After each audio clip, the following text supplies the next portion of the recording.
Ekoromogi pod wane motene kod weche mag piola. Migao mar puro yango ni koth mapek ma osebedo ka chwe pacho ka osekelo kethruok mar cham mantie puothe maromo eka 60,000 e pacho ka mangima ka familia moingo 10,000 bende odong' ka kwano lal. Ma timore ka midhiero mag oula pod medo nenore e moko kuom gwenge. Jafwambo marwa Walter Nyambaga miyowa ler ewi chal mar oula e pacho ka. Kalore kod oula makoch mosekelo midhiero mapek pacho ka, oganda kwano lal mararieya e gwenge mopogore opogore. E kaunti ma Bomet, ringre ng'at achiel oyudi ka moko ariyo to pod imanyo bang' kane oula oywero gi ndalo 3 mokalo e aora Molenguruon. Ji adego ne nyamburko margi onyumore aora bang' oula mane ochokore Silebwet muomo. Gari ikatumbukia kwa mto. So vile saa hii mvua ni mingi, maji ni mingi, kuwaokoa ikakuwa ngumu. My dad was a very generous man.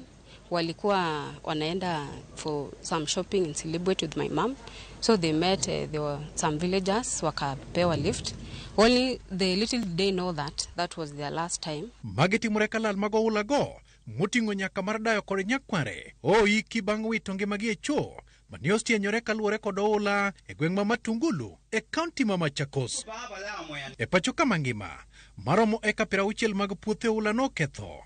Ka jagoro mongire migao mar pur kod pith, Paul Rono, kaloso Chepserire gweng' ma Kipkelion, e kinde pogo kothe mag avocado 5,000, okoni piny owacho kao nonro mag jopur, kendo biro timo negi chudo makende. Kama wizara wa kilimo tunatembea Kenya mzima kuhakikisha kwamba wakulima wamepata usaidizi ya kutosha, hasa kwa maneno ya mafuriko, kwa maneno ya mimea yao.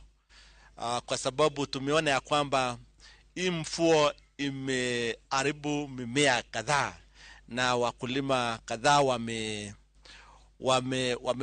wamepatwa na shida kadhaa.